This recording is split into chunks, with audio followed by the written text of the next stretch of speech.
the Converted Man here. Well, Matthew4Nineteen has asked Atheist a question about hell.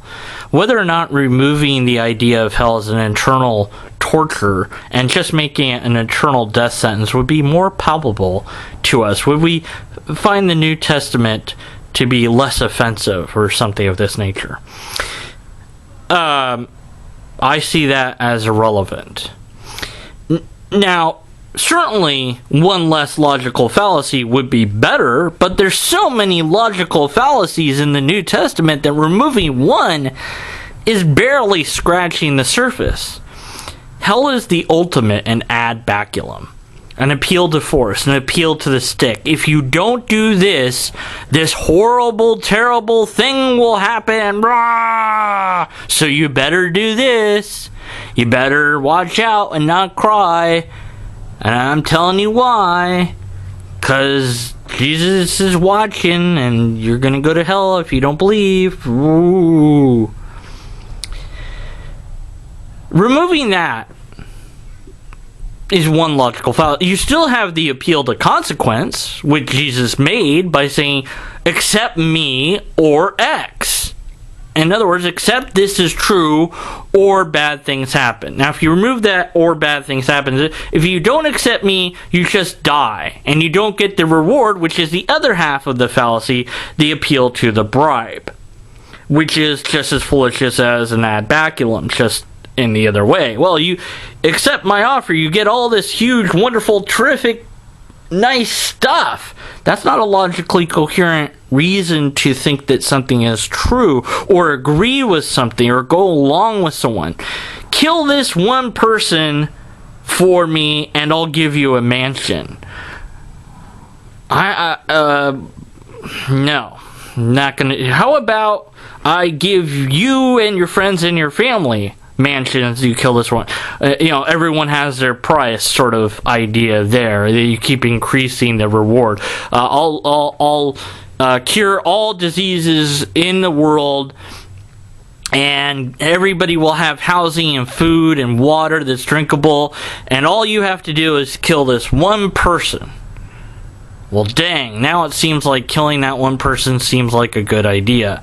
But I still wouldn't do it because it's an appeal to a bribe. It's still logically fallacious. And I will not do something logically fallacious if I can help avoiding doing so. Because I'm human, I might make a mistake and slip up and do it. Because in that moment, I become emotional rather than logical. But I want to stay within logic. So I would hope that I wouldn't accept the bribe. So that's 3 logical fallacies. Appeal to consequence, appeal to bribe, appeal to fear. I guess you could say 4. An ad baculum would be the other logical fallacy there. So removing one of them, you still have at least 3, possibly 2-ish, because now it's like, well, you'll get a reward or you won't. You'll just not exist, which is already what I think happens when we die anyways, so what's the difference?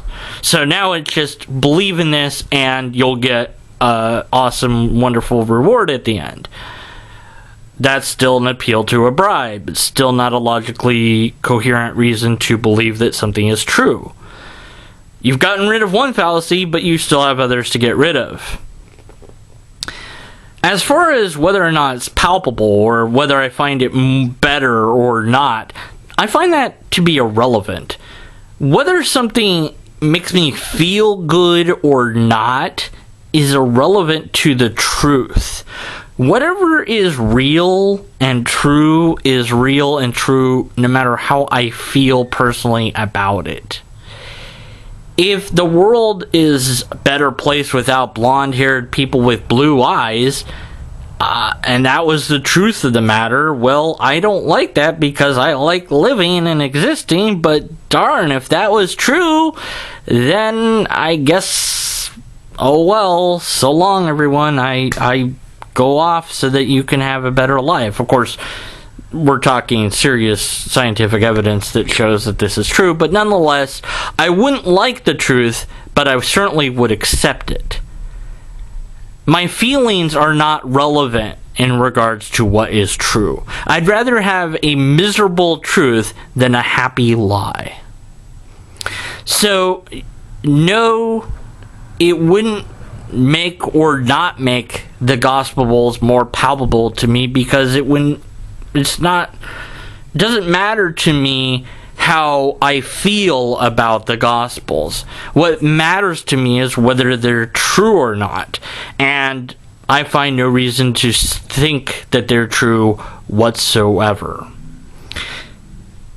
On one last note, I feel kind of left out. I mean, I would have thought you would have remembered Deconverted Man from our time together with Matt Slick, where you interrupted me at least 4 or 5 times. Oh well, that's okay. Anyways, Matthew4Nineteen, hopefully that answers your question.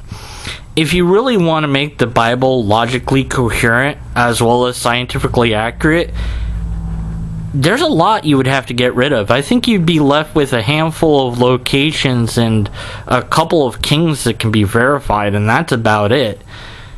There'd be no more miracles, there'd be no more Jesus, there'd be no more disciples.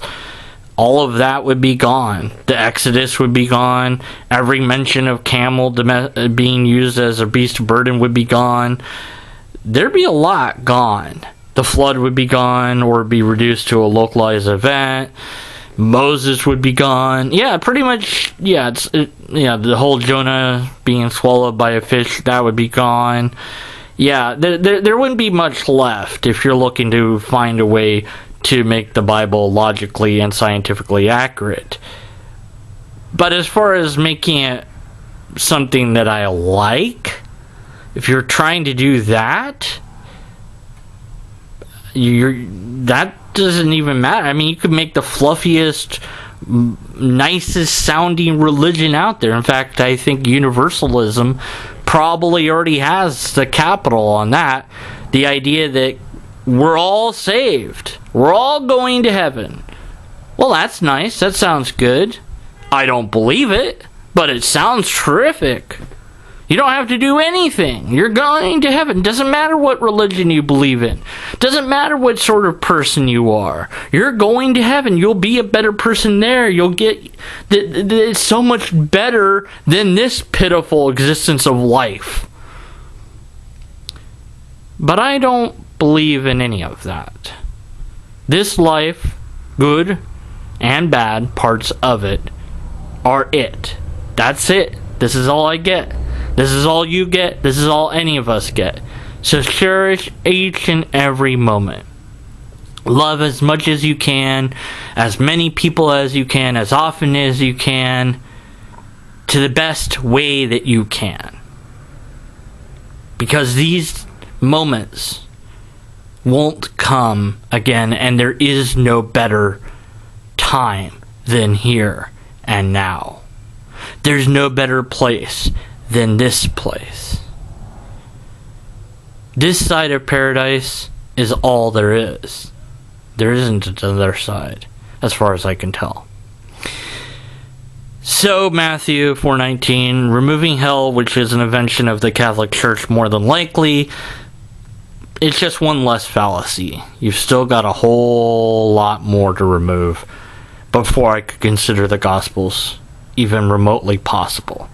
But whether I like something or not is completely irrelevant to the truth. And the very fact that you ask whether or not it makes it better, like more flavorful, more tasty, more yummy, indicates to me that you're trying desperately to find a way to make Christianity more appealing. Which I understand, because Christianity has to change or it will die, like other religions in the past. So making it more appealing certainly is something to work on. But that's up to theology.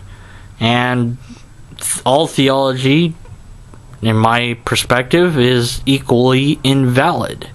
None of them have empirical evidence that I know of, repeatable tests to run, or logically coherent arguments. But when I talked to Slick, and when you interrupted me several times during that conversation, he didn't seem to think empirical evidence, repeatable tests, or logically coherent arguments were necessary to establish God. What system is?